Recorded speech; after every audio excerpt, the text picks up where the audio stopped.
bakit kailangan mo ng dashcam. Hello mga paps, I'm Kuya Shane, and ang pag-uusapan natin ay dashcam o ano ba yung important ng dashcam.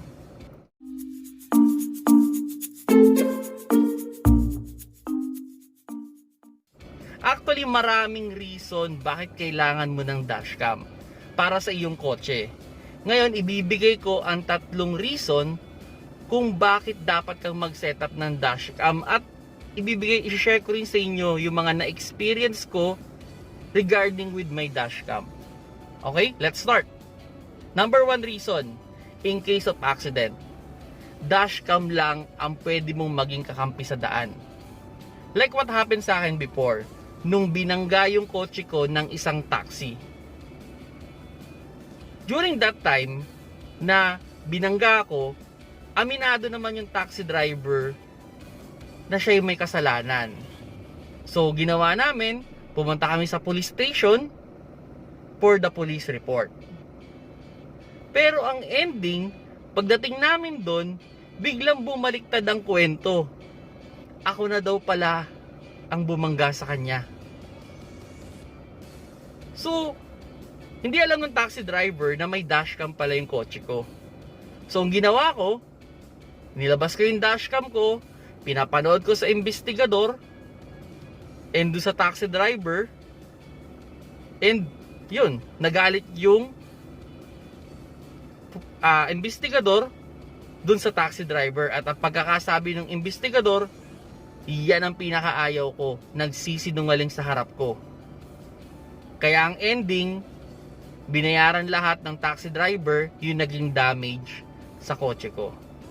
So mga paps, ganyan kahalaga ang dashcam. Pwede mo siyang maging kakampi sa sitwasyon na tulad ng aksidente.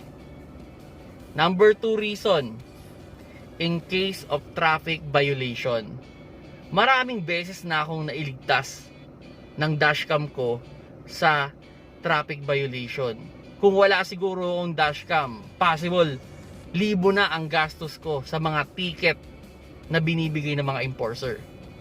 Like what happened sa akin sa Macapagal Avenue, na sinundan pala ako ng isang traffic officer. Then pagdating ko dun sa isang stoplight, kinatok ako ng traffic enforcer. At ang sabi sa akin, ang violation ko daw ay beating the red light. Well, on my own, wala akong violation. Kumbaga, alam ko wala akong violation.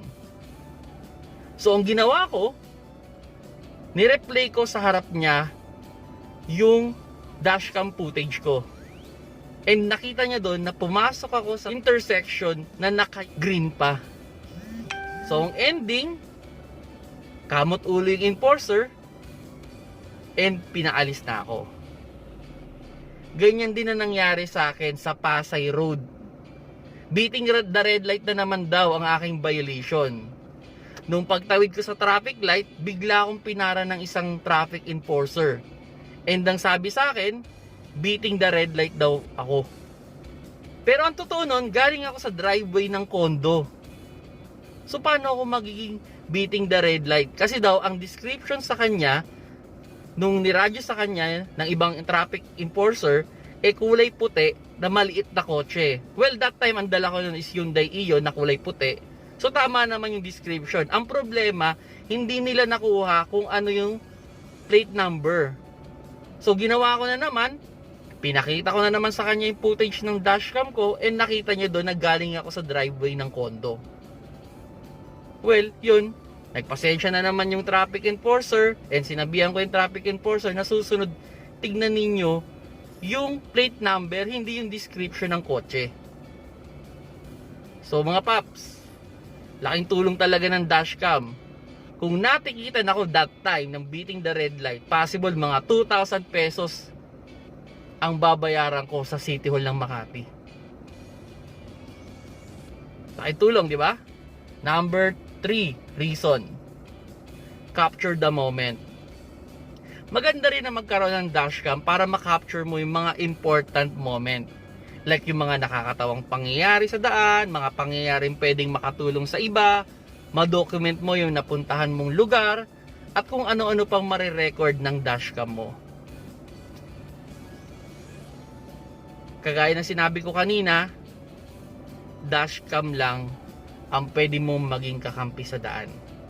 Especially kung maayos at matino ka mag-drive. Napakalaking advantage ng pagkakaroon ng dashcam. And ngayon, ilalabas na naman kaming bagong kotse sa family, and dashcam ang una naming bibilhin. Soon, mag-unbox tayo ng bagong dashcam, and ituturo ko sa inyo paano i-install ang dashcam ng walang gastos. Okay? Salamat sa panonood. Keep safe mga paps. Don't forget to like this video. And kung gusto niyo magkita-kita pa tayo sa mga susunod ko pang video, i-subscribe nyo lang sa baba. Press nyo lang yung subscribe button. And kung meron kayong dashcam story, baka pwede nyo namang i-share. I-comment nyo lang sa video to. Maraming salamat mga paps. See you on my next